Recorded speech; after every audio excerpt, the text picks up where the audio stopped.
हरि ओम नमो भगवते वासुदेवाय। श्री ओम नमो भगवते वासुदेवाय। तब सबने जही कहा कि प्रयत्न पूर्वक जही करो, है भी जय साधन बहुत सरल। अथा गोकर्ण जी भी तदनुसार निश्चय करके कथा सुनाने के लिए तैयार हो गए। देश और गांवों से अनेकों लोग कथा सुनने के लिए आए। बहुत से लंगड़े लूले, अंधे, बूढ़े और मंद बुद्धि पुरुष भी अपने पापों की निवृत्ति के उद्देश्य से वहां आ पहुंचे। इस प्रकार वहां इतनी भीड़ हो गई कि उसे देखकर देवताओं को भी आश्चर्य होता था। अब जब गोकर्ण जी व्यास गद्दी पर बैठकर कथा कहने लगे, तब वह प्रेत भी वहां आ पहुंचा और इधर उधर बैठने के लिए स्थान ढूंढने लगा। इतने में ही उसकी दृष्टि एक सीधे रखे हुए 7 गांठ के बांस पर पड़ी।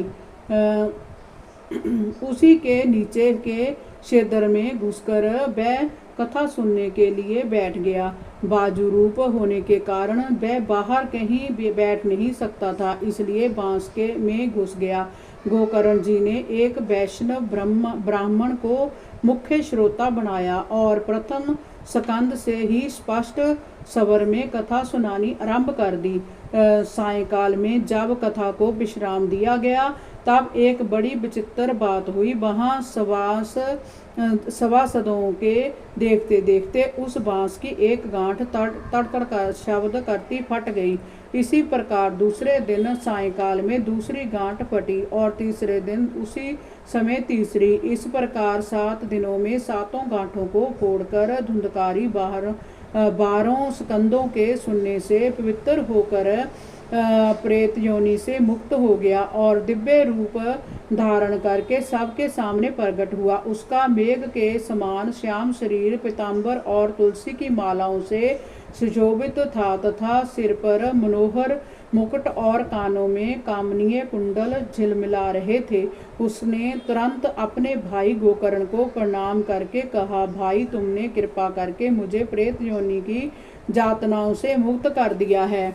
जय प्रेत पीड़ा का नाश करने वाली श्रीमद् भागवत की कथा धन्य है तथा श्री कृष्णचंद्र के धाम की प्राप्ति कराने वाला इसका सप्ताह पारायण भी धन्य है।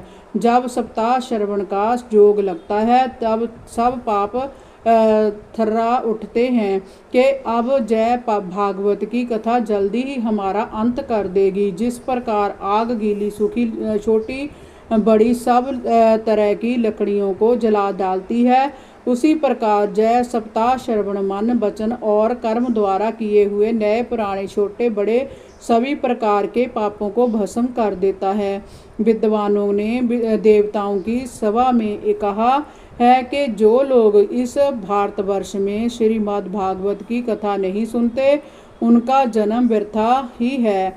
भला मोह पूर्वक लालन पालन करके यदि इस अनित्य शरीर को हृष्ट पुष्ट और बलवान भी बना लिया, तो भी श्रीमद् भागवत की कथा सुने बिना इससे क्या लाभ हुआ। अस्थियां ही इस शरीर के असाधार आधार स्तंभ है। नस नाड़ी रूप रस्सियों से जय बंधा हुआ है। ऊपर से इस पर मांस और रक्त थोपकर इसे चर्म से मढ़ दिया गया है। इसके प्रत्येक अंग में दुर्गंध आती है, क्योंकि है तो जय मल मूत्र का भांड ही वृद्धावस्था और शोक के कारण जय परिणाम में दुखमय ही है। रोगों का तो घर ही ठहरा। जय निरंतर किसी न किसी कामना से पीड़ित रहता है, कभी इसकी तृप्ति नहीं होती। इसे धारण किए रहना भी एक भार ही है। इसके रोम रोम में दोष भरे हुए हैं और नष्ट होने से इसे एक क्षण भी नहीं लगता। अंत में यदि इसे गाड़ दिया जाता है तो इसके कीड़े बन जाते हैं। कोई पशु खा जाता है तो जय विष्टा हो जाता है, और अग्नि में जला दिया जाता है तो भस्म की ढेरी हो जाता है। ये तीन ही इसकी गतियाँ बताई गई हैं। ऐसे अस्थिर शरीर से मनुष्य अविनाशी फल देने वाला काम क्यों नहीं बना लेता? जो अन्न प्रातःकाल पकाया जाता है वह सायंकाल तक बिगड़ जाता है, फिर उसी के रस से पुष्ट हुए शरीर की नित्यता कैसी? हरि ओम नमो भगवते वासुदेवाय। श्री ओम नमो भगवते वासुदेवाय।